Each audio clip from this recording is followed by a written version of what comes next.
भारतीय राष्ट्रीय आंदोलन के आध्यात्मिक पिता कहे जाने वाले व्यक्ति स्वामी विवेकानंद, जिन्होंने कहा कि मानव सेवा ही ईश्वरीय सेवा है, जिन्होंने कहा कि मनुष्य अपने भाग्य का निर्माण खुद करता है, कोई अदृश्य शक्ति या कोई दूसरी शक्ति उसका भाग्य नहीं बनाती।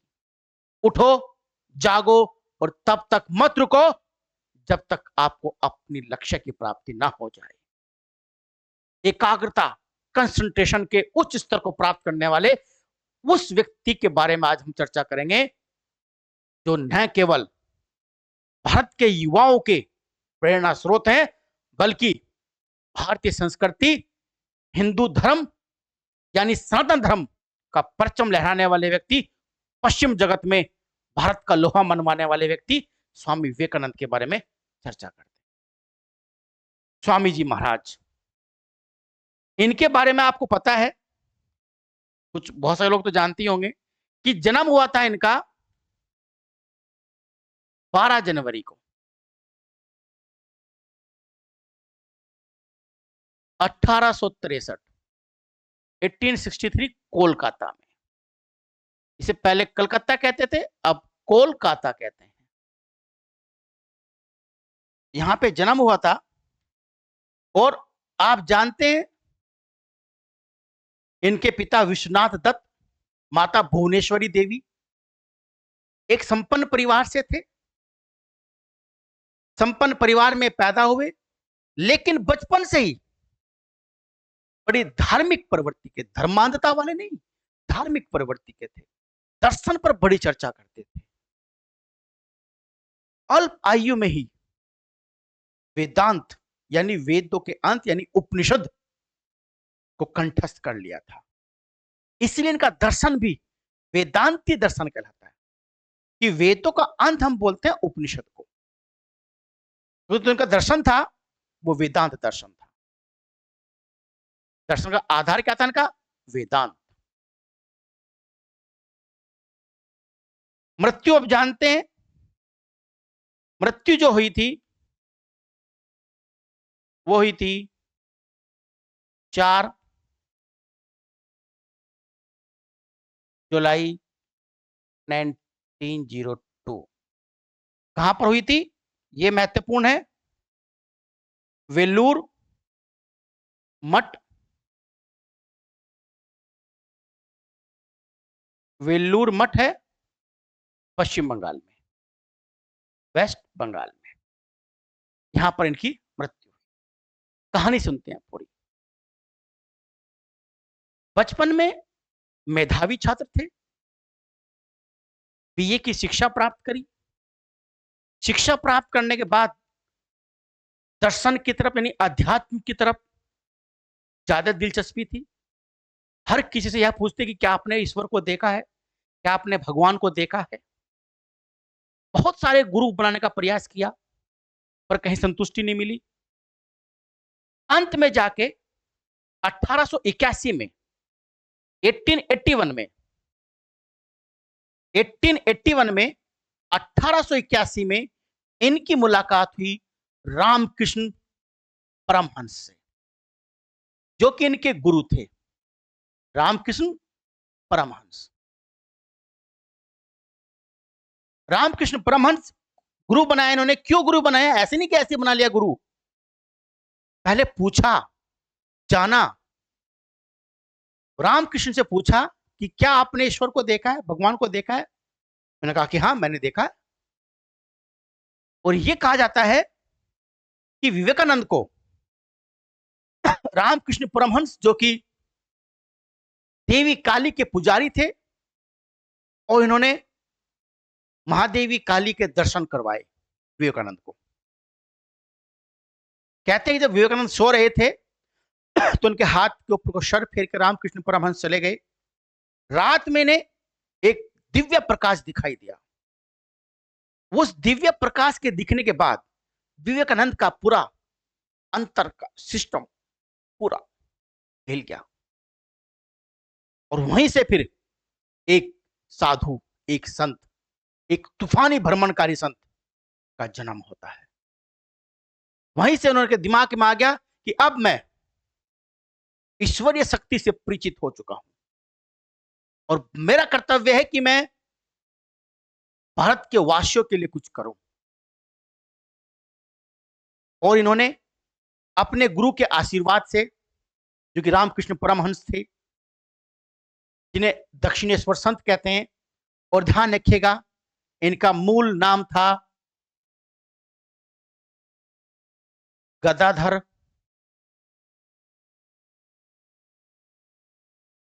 चट्टोपाध्याय।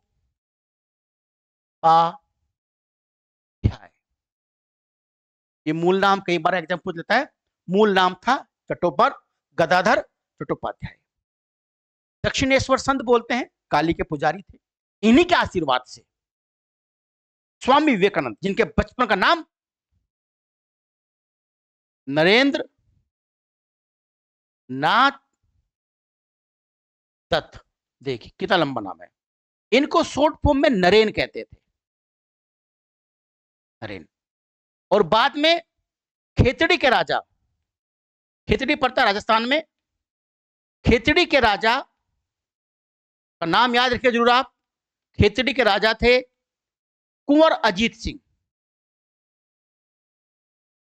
कुंवर अजीत सिंह, कुंवर अजीत सिंह के सुझाव पर इन्होंने अपना नाम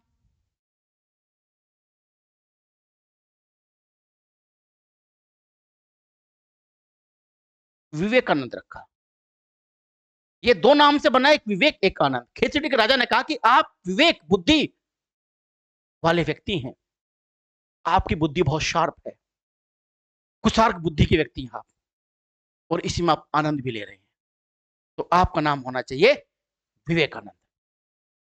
खैर, रामकृष्ण परमहंस की आज्ञा के बाद भारत भ्रमण के लिए निकले।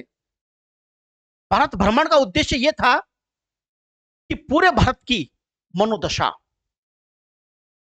आर्थिक दशा, हर दशा का और दिशा का अध्ययन कर सके।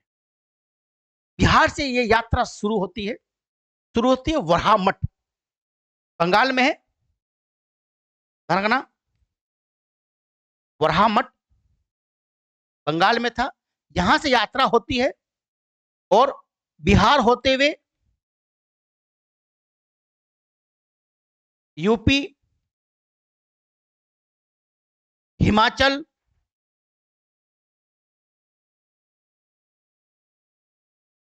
राजस्थान, गुजरात, महाराष्ट्र, कर्नाटक और तमिलनाडु से यात्रा पहुंचती है कन्याकुमारी तक। यानी वरहामठ पश्चिम बंगाल से यात्रा शुरू होती है, बिहार, यूपी, हिमाचल प्रदेश, पंजाब वाला क्षेत्र भी है आपका इसमें सारा, राजस्थान, गुजरात, महाराष्ट्र, कर्नाटक और तमिलनाडु होते हुए यात्रा पहुंचती है आपकी कन्याकुमारी तक। कन्याकुमारी आप जानते हैं भारत का दक्षिणतम भूमि बिंदु है। कन्याकुमारी क्यों बोलते हैं आप जानते होंगे इस बात को। कन्याकुमारी इसलिए बोलते हैं इसको क्योंकि भगवान शिव को प्राप्त करने के लिए सती देवी ने कन्या के रूप में यहीं पर तपस्या की थी, और वो जो तपस्या की थी वो समुद्र के अंदर, कन्याकुमारी से हम प्रवेश करते समुद्र के अंदर तो एक शिला है, एक पर्वत है जिसको हम बोलते हैं श्रीपाद पर्वत या श्रीपाद गुफा भी बोलते हैं इसको। इसी गुफा में जाकर 2 दिन तक विवेकानंद ध्यानग्रस्त रहे, ध्यान में डूबे रहे। और जब वो ध्यान में डूबे थे तो ध्यान तो बहुत था, उसके बाद वापस गुफा से निकल कर आए, मद्रास पहुंचते हैं। बात 1893 की आने वाली है, जनवरी का महीना 1893 में। भारत में चर्चा चल रही थी कि भारत की ओर से अंतरराष्ट्रीय सम्मेलन था धर्म का, जिसे हम अंतरराष्ट्रीय धर्म सम्मेलन कहते हैं, जो शिकागो में हुआ सितंबर 1893 में। भारत की तरफ से कौन जाएगा, यानी भारत में जो अलग अलग संप्रदाय हैं उनका प्रतिनिधित्व कौन करेगा। इस्लाम से कौन जाएगा, जैन से कौन, बौद्ध से कौन, और हिंदू धर्म यानी सनातन की तरफ से कौन जाएगा। मद्रास के लोगों ने, जहां पर भी विवेकानंद पहुंचते थे लोग इकट्ठा हो जाते थे सुनने के लिए। एक बार कहा जाता है कि महाराष्ट्र में जब ये एक ट्रेन में बैठे हुए थे तो इनकी मुलाकात बाल गंगाधर तिलक, महागोविंद रानाडे से भी हुई। वो दोनों विवेकानंद के ज्ञान से, इनकी विद्वता से बहुत प्रभावित हुए, क्योंकि ज्ञान ऐसी चीज होती है जो सबको प्रभावित करती है। इस जीवन में जितनी कीमत ज्ञान की है इतनी कीमत कर्म की नहीं। करने वाले को बोलते हैं चौवन्नी मिलती है, 25 पैसा मिलता है, और ज्ञानी यानी बताने वाले को 98 यानी 50 पैसे में। तो कीमत कर्म की नहीं, कीमत ज्ञान की है। लेकिन वही कर्म समाजहीन होता है, समाज के लिए हितकारी होता है, इसमें ज्ञान छुपा हुआ। अपने ज्ञान से प्रभावित कर रहे थे। मद्रास के लोगों ने 500 रुपए इकट्ठा किया कि स्वामी जी अंतरराष्ट्रीय धर्म सम्मेलन में भारत का प्रतिनिधित्व हिंदू धर्म की तरफ से आप करेंगे। तो जानते क्या कहा विवेकानंद ने? कहा कि नहीं, अगर जगदम्बा की इच्छा होगी तो यह व्यवस्था मैं जनता के धन से करूंगा, जब भारत की जनता चाहेगी तब। और इन्होंने वो 500 रुपए वापस कर दिए। उस समय 500 रुपए बहुत थे। उसके बाद संदेश आता है इनके पास खेतड़ी के राजा का, कुंवर अजीत सिंह। खेतड़ी में जब ये अभी भ्रमण के दौरान राजस्थान के खेतड़ी में थे, खेतड़ी पड़ता है झुंझुनू जिले में राजस्थान के, तो खेतड़ी के राजा को संतान नहीं थी कोई। तो खेतड़ी के राजा ने स्वामी विवेकानंद से आशीर्वाद लिया।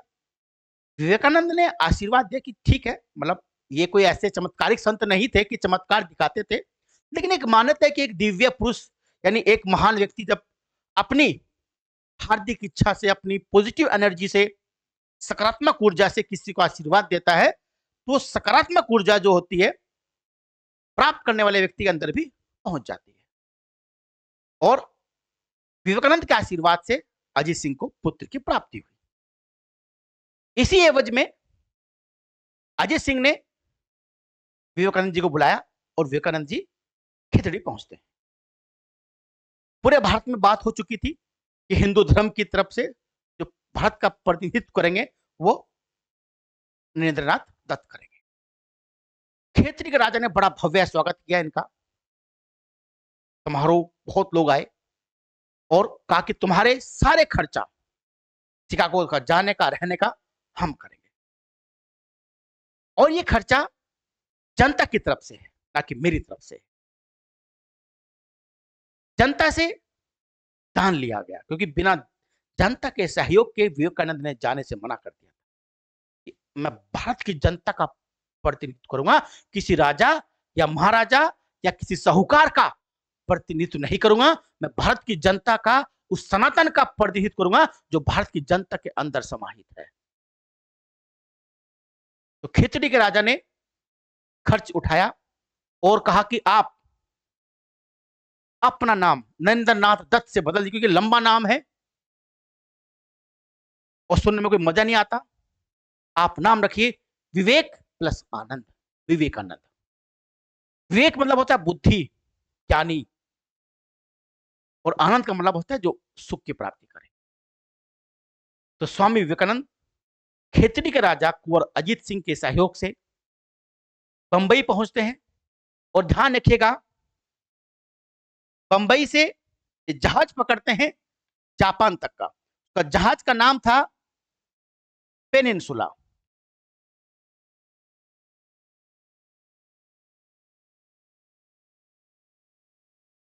है ना, पेनिनसुला जहाज था जो मुंबई से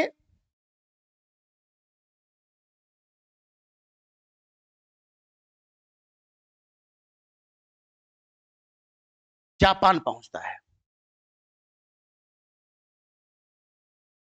कहां पहुंचता है? जापान पहुंचता। फिर यही जहाज बदल दिया जाता है और जहाज मिलता है इनको, एक दूसरा जहाज था, इसका नाम था SS empress. SS empress of India.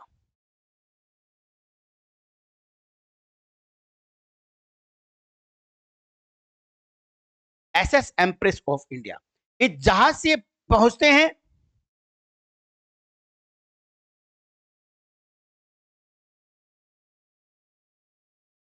बैंकावूर। बैंकावूर जानते होंगे आप, बैंकावूर कहां है? बैंकावूर है कनाडा में, और कनाडा से फिर ये ट्रेन के द्वारा पहुंचते हैं शिकागो। कहां पहुंचते हैं? शिकागो। तो ध्यान रखना ये चीजें कि पेनिनसुला जहाज से कोलंबो श्रीलंका होते हुए मुंबई से श्रीलंका पहुंचते हैं, यानी कोलंबो पहुंचते हैं, वहां से फिर जापान जाते हैं, यानी उत्तरी प्रशांत महासागर से जाते हैं, और जापान से फिर जहाज बदल जाता है SS एम्प्रेस ऑफ इंडिया से बैंकावूर कनाडा पहुंचते हैं, वहां से फिर ट्रेन से शिकागो पहुंचते हैं। और जब ये शिकागो पहुंचते हैं तो उनको पता चलता है कि धर्म सम्मेलन जो है वो 11 सितंबर से स्टार्ट होगा, लेकिन उसके लिए आवेदन की तिथि समाप्त हो चुकी है। तो बड़े निराश हुए,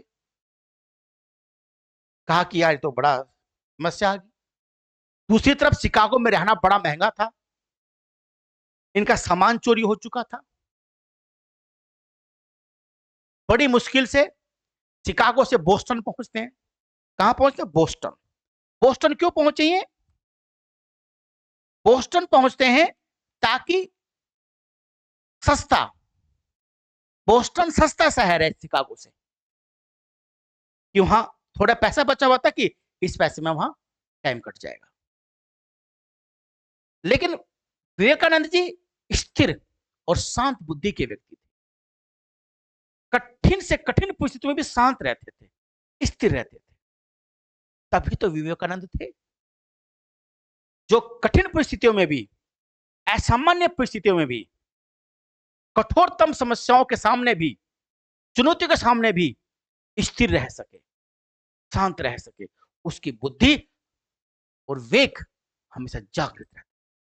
और जो छोटी सी समस्या आई, हल्की सी चुनौती आई, अरे भगवान अब क्या होगा, अरे मर गया, अरे अब क्या होगा, सब खत्म हो जाएगा, ये हो जाएगा, उसकी बुद्धि कोई काम नहीं करे। इसलिए मनुष्य को स्थिर और शांत बुद्धि का व्यक्ति होना चाहिए। तभी तो हमें हमारे आदर्श हमको सिखाते हैं। इसलिए व्यक्ति का कोई ना कोई आदर्श होना चाहिए और उस आदर्श की तरह उसे बनना चाहिए। तो ये है, बोस्टन पहुंचते हैं। जब बोस्टन पहुंचे तो इनकी मुलाकात होती है JH राइट से। JH राइट एक विद्वान थे, लेखक थे, अंग्रेज, USA के अंदर। उनसे मुलाकात होती है, उनसे अपनी सारी बातें बताते कि ऐसे आवेदन नहीं कर पाया, सम्मेलन में शामिल हुआ था। एक इनके साथ क्या पक्ष था, जिनकी यूनिफॉर्म थी, जो ड्रेसिंग था, वो दुनिया में उस समय सबसे अलग था। आज तो हमारे लिए ये तो ऊपर से सहाफा पहनना और एक चद्दर ऐसे और भगवा कलर की ऐसी पहन, चद्दर डालना, ऊपर से धोती पहनना हमारे लिए सामान्य है, लेकिन उस समय USA में ये बड़ी असामान्य यूनिफॉर्म थी। तो बड़े विचित्र लगते थे घूमते हुए, चेहरे पर तेज था, योगी पुरुष थे, अभी 30 साल के ही थे। तो 30 साल में तो जो ब्रह्मचर्य का पालन करता हो, तो सोचिए उसके चेहरे पर तो चमक बाबा रामदेव वाली होनी है। पर बाबा रामदेव की तरह दाढ़ी नहीं थी, चपाचट थे सलमान खान की तरह, चमकता हुआ चेहरा था, सब लोग आकर्षित होते थे। तो जब राइट से मिले तो राइट ने कहा कि ठीक है सर, कुछ व्यवस्था करते हैं, और एक पत्र लिखकर दिया अपने मित्र के नाम कि आप शिकागो जाइए और इनसे मिलिएगा और ये आपकी धर्म सम्मेलन में व्यवस्था कर देंगे। ठीक है, बेचारे वहां से वापस चल दिए, बोस्टन से वापस आए शिकागो। वो लेटर भी जो पत्र दिया था JH राइट ने अपने मित्र के नाम वो पत्र भी ट्रेन में छूट गया। जब कहा विवेकानंद जी ने कि महान कार्य बिना संघर्ष के पूर्ण नहीं होते। अगर आपको कोई बड़ा काम करना है, महान कार्य करना है, तो उसमें स्ट्रगल तो आएंगी, संघर्ष तो आएगा। देखिए आप, पहले सामान खो जाता है, इतना महत्वपूर्ण पत्र दिया जीएच राइट ने, वो गुम हो गया। अब शिकागो पहुंचते हैं, ठंड हो रही होती है अच्छी खासी, रात में बर्फ पड़ती है, तो शिकागो में ही रेलवे स्टेशन के पास माल गोदाम होता है। उस माल गोदाम के पास एक बॉक्स रखा होता है, उस बॉक्स के अंदर रात गुजारते हैं। सोचिए आप, भारत के हिंदू धर्म का प्रतिनिधित्व करने वाला व्यक्ति एक बॉक्स के अंदर अपनी रात गुजार रहा है। सुबह उठे, ठंड लग रही थी, एक दोस्त से खाना मांगने का प्रयास किया, खाना नहीं मिला, पता नहीं कहां से कैसे कपड़े पहना हुआ है, कहां का है, इंडियन का है, अरे यार गुलाम देश का है, ऐसा ही होगा कोई। लेकिन बोलते ना, हीरे की परख तो जौहरी ही जानता है। सामने कोई अच्छा खासा मकान था, कोई बड़ा व्यक्ति था, वहां से एक महिला निकली, देखा सामने एक व्यक्ति चेहरे पर तेज है लेकिन मुस्कुरा रहा है और ठंड से कांप रहा है। पूछा कि क्या बात है साहब, बताया कि ऐसे अपनी आप बीती बताई कैसे से है। मैडम क्या करूं, सारा सामान गुम हो गया, और पत्र था एक भाई के नाम, वो भी गुम हो गया है, धर्म सम्मेलन में भाग लेना है। तो देखो एक बात हो रही है, महान कार्य संघर्ष के बिना अधूरे नहीं होते, लेकिन महान कार्य दैवीय संयोग के बिना भी पूरे नहीं होते। दैवीय संयोग भी चाहिए, बार बार कोई ना कोई ईश्वर द्वारा भेजा हुआ एक बंधु मिल जा रहा है। उस महिला ने शिकागो के गेस्ट हाउस में, जहां बाकी प्रतिनिधि रुके हुए थे, वहां व्यवस्था कर दी और अपने मित्रों से कहकर धर्म सम्मेलन के लिए जो कि तारीख निकल गई थी आवेदन की, उसमें के लिए भी व्यवस्था कर दी।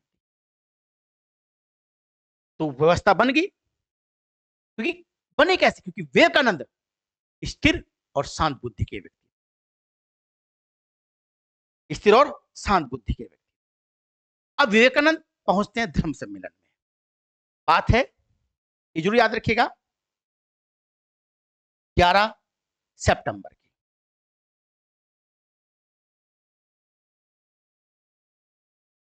11 सितंबर की बात है, 1893 की बात है और शिकागो की बात है।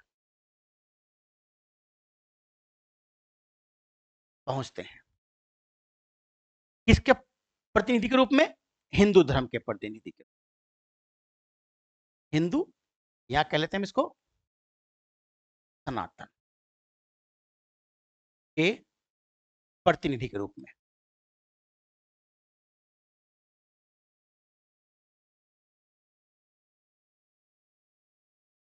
प्रतिनिधि के रूप में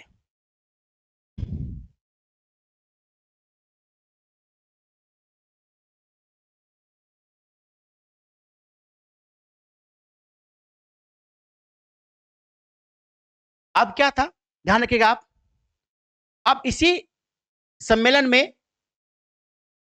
भारत की ओर से ब्रह्म समाज के प्रतिनिधि भी होते हैं। नाम प्रताप चंद्र मजूमदार, ये ध्यान का नाम। भारत की ओर से केवल विवेकानंद नहीं गए थे, विवेकानंद तो हिंदू सनातन के प्रतिनिधि थे, ब्रह्म समाज के प्रतिनिधि प्रताप चंद्र मजूमदार थे। दूसरा, जैन धर्म के प्रतिनिधि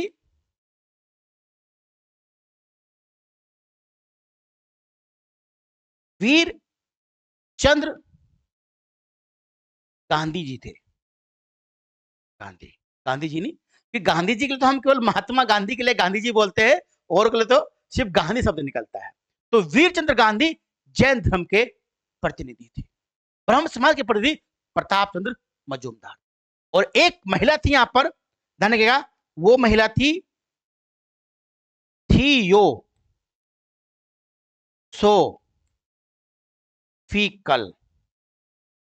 सोसाइटी। थियोसोफिकल सोसाइटी की मेंबर थी कौन? यस, जानते होंगे, एनी बेसेंट।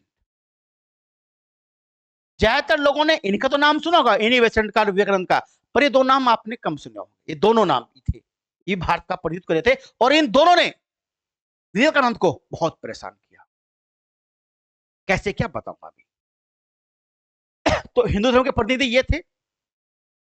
अब जो ये सम्मेलन हो रहा है, इस सम्मेलन में जो सभापति थे, वो भी नाम याद रखिएगा, वो थे कैरोल पोनी। कैरोल पोनी, ये इस सभापति थे इस सम्मेलन के, शिकागो में था, उसके सभापति थे। यही सबको बुलाते थे, भाई इतने समय बोलना है, इतने समय बोलना है। सबके टाइम का निर्धारण था। 11 सितंबर को शुरू होता है, और कार्लोस बोनी सभापति थे। हर देश के बारे में चर्चा हो रही थी, भाई कहां से कौन आया, कहां से कौन आया। तो कई बार विवेकानंद जी का नाम बोला गया कि विवेकानंद सनातन के प्रतिनिधि भारत से, लेकिन हिचकिचाहट हो रही थी विवेकानंद के सामने अंदर भी। देखिए आप, उन्होंने लिखा है, उनकी जीवनी में ये बात लिखी है लेखक ने, कि उनको बड़ी हिचकिचाहट थी प्रारंभ में, कैसे बोलना है, क्या बोलना है। हर आदमी सामने होती है। कई बार नाम आया लेकिन नहीं बोले। अंत में जब समय आ गया, अंतिम बार नाम लिया गया और लोग बाग सम्मेलन छोड़कर जाने लगे, तो नाम आया विवेकानंद जी का, उठकर चले। सोचा कि यार ऐसी कपड़े पहन रखे हैं बेकार से, 30 साल का युवा है, यहाँ तो 50-50, 60-60 साल के लोग हैं, इतना अच्छा भाषण दिया है सब लोगों ने, धर्म के बारे में, दर्शन के बारे में इतनी जानकारी है, इनको क्या जानकारी होगी। एक आध मिनट बोलेंगे, चले जाएंगे। 3 मिनट बोलने के लिए मिला। कितने मिनट? केवल 3 मिनट। कहा कि भारत के प्रतिनिधि विवेकानंद 3 मिनट बोलेंगे। गए मंच पर, माइक संभाला, चेकआउट करा, नहीं वो नहीं करा, वो तो बता रहा। तो माइक संभालने के बाद पहले शब्द जो निकले, brothers and sisters of America, America के मेरे भाई और बहनों। हमारे लिए सब आज आम बन चुके हैं, मेरे भाई और बहनों, लेकिन अमेरिका के लिए उस टाइम में यह कहना कि अमेरिका के मेरे भाई और बहनों, brothers and sisters of America, तो लोग, अरे कौन बोल रहा है हमको भाई बहन सबको, हमारा तो कंसेप्ट ही नहीं है। सब ने पीछे मुड़कर देखा, और उसके बाद जो भाषण दिया, लोग वापस आने लगे, बैठे, बहुत सारी बातें बताई दर्शन के बारे में। जैसे कहा कि धर्म, दुनिया के सभी धर्म अंततः एक ही जगह मिलते हैं, जैसे सारी नदियां समुद्र में मिलती है, ऐसे ही सारे धर्म का उद्देश्य, लक्ष्य एक ही है, वह है मानव का कल्याण करना। तो लोग बात, अरे यार 30 साल का बच्चा इतनी अच्छे अच्छे शब्दों का इस्तेमाल कर रहा है। तो लोगों ने तालियां बजाई, तालियां बजाई, बैठे रहे, फिर तालियां बजाई, और उस समय 1.5 घंटे तक बोलने वाले एकमात्र वक्ता स्वामी विवेकानंद थे। एकमात्र वक्ता थे स्वामी विवेकानंद। देखिए, यही है वो व्यक्ति जिसने परचम लहरा दिया, कहां? अमेरिका के शिकागो में। जब बोले तो ऐसा बोले कि 1.5 घंटे बोलते रहे। और अगले दिन जो न्यूज़पेपर है न्यूयॉर्क हेराल्ड, जो कि आज भी अमेरिका में आता है, सबसे बड़ा आर्टिकल और सबसे ज्यादा जो बातें लिखी गई वो स्वामी विवेकानंद के लिए लिखी गई। कई अखबार थे अमेरिका के जिनके अंदर केवल विवेकानंद के बारे में लिखा गया था, ताकि उस देश का 30 साल का युवा धर्म और दर्शन पर इतनी बातें बोलता है, उस देश में ईसाई मिशनरी भेजना मूर्खतापूर्ण है। यानी ईसाई धर्म का प्रचार करना उस देश में जहां का 30 साल का युवा इतना ज्ञानी है, इतना विवेकशील है, इतना बुद्धिमान है। और ज्ञान की तरफ तो सब लोग आकर्षित होते हैं। पूरा सभा भवन भर गया, मांग होने लगी, once more once more once more. 5 बार इस सम्मेलन में बोले स्वामी विवेकानंद। 5 बार जब भी बोले, कहा जाता है कि 7-8 हजार की जनसंख्या थी, खचाखच भरा रहता था। तो वहां से स्वामी विवेकानंद की एक प्रकार की एक ऐसी यात्रा शुरू होती है कि 3 साल तक अमेरिका में रहे और अमेरिका के लोगों ने अपने घरों में बुलाया। जहां पहले माल गोदाम में एक बक्से में सोए, उसके बाद अमेरिका में जो बड़े बड़े लोग थे, जो दर्शन से अध्यात्म से लगाव रखते थे, उन्होंने अपने घर में इनका मान सम्मान किया। लेकिन भारत के जो लोग वहां थे, ये चिढ़ते थे कि ब्रह्म समाज के हो, किसी दूसरे समाज के हो, वो क्या करते थे कि जहां पर किसी ने आमंत्रित किया है कि विवेकानंद जी आओ, आप हमारे यहां भाषण दो, हमको चरितार्थ करो, बताइए हमारे बारे में, हमें बताओ, अध्यात्म के बारे में बताओ। तो विवेकानंद जी जहां जाते थे, उससे पहले उस परिवार में जाकर विवेकानंद जी के बारे में गलत सड़प अनाप बातें कहे जाते थे और कई बार निमंत्रण कैंसिल करवा दिया करते थे। बहुत सारी समस्याओं का सामना किया। 3 साल अमेरिका में रहने के बाद फिर वहां से फ्रांस के पेरिस पहुंचते हैं। पेरिस से जर्मनी, स्विट्जरलैंड और इंग्लैंड, इन देशों की यात्रा करते हैं। और फिर वापस जब भारत में आते हैं,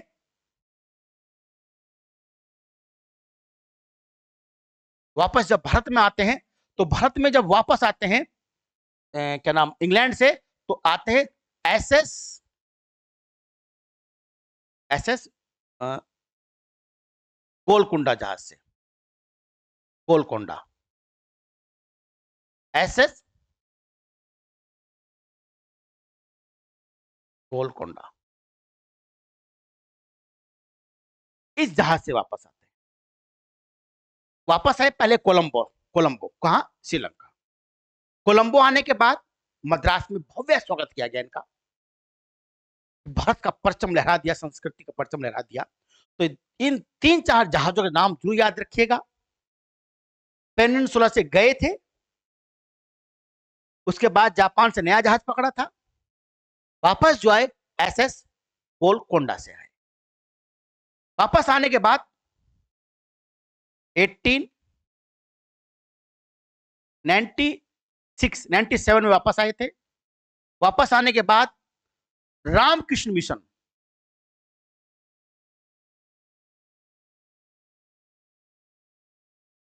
रामकृष्ण मिशन की स्थापना करते हैं।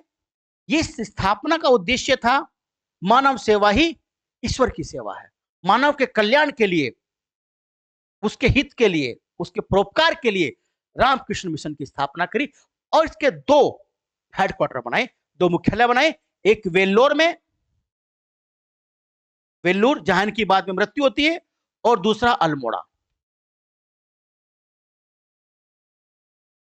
अल्मोड़ा वाले को बोलते हैं मायावती।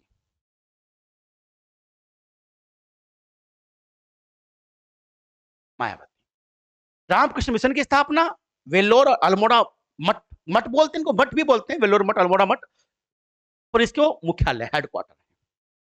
ठीक, मायावती अल्मोड़ा वाले को बोलते हैं। उसके बाद 1899 में फिर दोबारा अमेरिका गए, घूमते ही रहे। फिर यूएसए गए, वहां से फिर पेरिस पहुंचे। यूएसए गए और वहां से पहुंचे पेरिस। पेरिस में क्यों पहुंचे? पेरिस में पहुंचे किसके लिए? दूसरे अंतरराष्ट्रीय धर्म सम्मेलन के लिए। सेकंड जो अंतरराष्ट्रीय धर्म सम्मेलन हुआ वो पेरिस में हुआ। ठीक, पेरिस में ये हुआ था 1900 में, पेरिस में। तो पेरिस में पहुंचे, इसमें भी इन्होंने भाग लिया हिंदू धर्म की ओर से। और जब वहां से वापस आए तो बुरी तरह बीमार पड़े हुए थे, बहुत ज्यादा बीमार हो गए थे। और 1902 में वेल्लूर में, वही जो हम वेल्लूर बोलते हैं, वेल्लूर मठ में दिमाग की नस फटने से मृत्यु हो। इनके शिष्य बोलते कि दिमाग की नस नहीं फटी, बल्कि एक ब्रह्म द्वार होता है हमारे शरीर में, ब्रह्म छिद्र बोलते हैं उसको, वहां से इनकी आत्मा परमात्मा में लीन हो गई। तो इस तरीके से भारत का परचम लहराया और 1902 में विदा ले ली, बहुत ही अल्प आयु में, बहुत कम आयु में। लेकिन एकाग्रता का स्तर इतना ऊंचा था, ये बताते हैं कि एक बार जब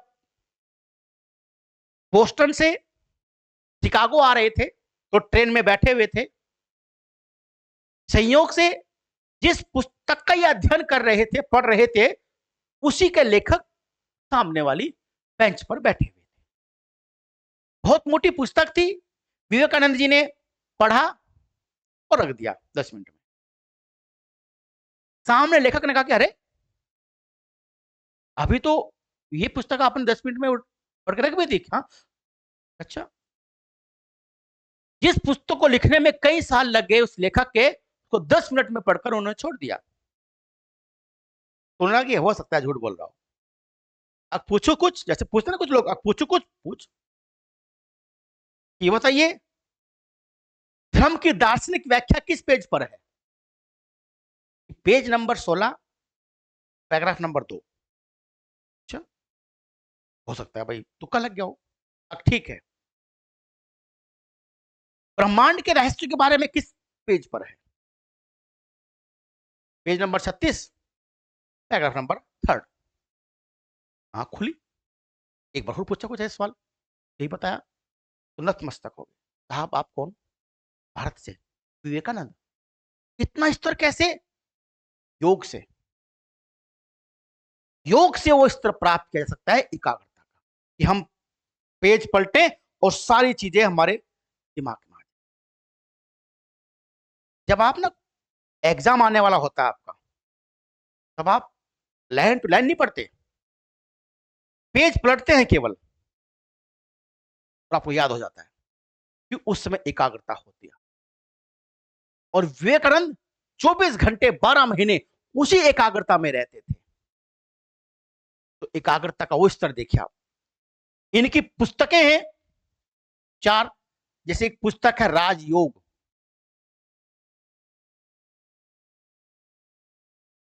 एक पुस्तक है कर्मयोग, एक पुस्तक है ज्ञान योग,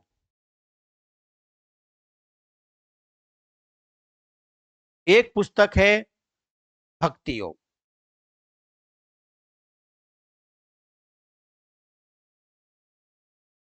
और एक पुस्तक है इनकी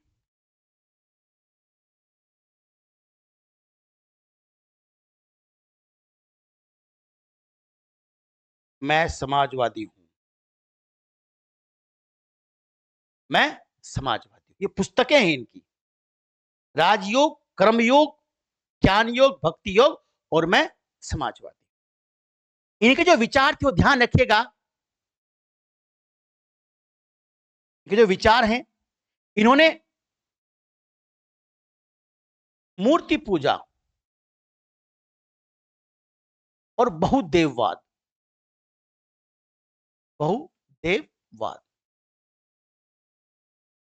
का समर्थन किया, विरोध नहीं किया। अगर आप ईश्वर को जिस इच्छा में चाहे, जिस मर्जी में चाहे, जैसे चाहे वैसे पूछिए, उनकी पूजा करिए, कोई दिक्कत नहीं है। तो मूर्ति पूजा का, बहुदेववाद का समर्थन किया, विरोध नहीं किया, समर्थन किया है। इसके अलावा ये जो थे विवेकानंद जी, व्यायाम,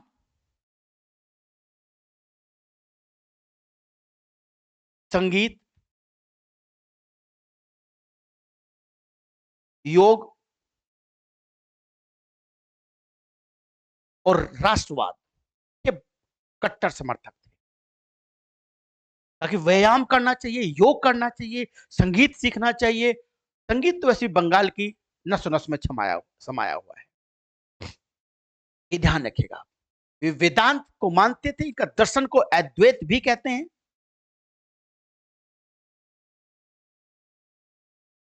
अद्वैत, अद्वैत वास्तव में क्या है? अद्वैत शंकराचार्य का दर्शन है, वो भी वेदांत पर आधारित है और इनका दर्शन भी वेदांत पर आधारित है। अद्वैत बोलते हैं ये दर्शन को।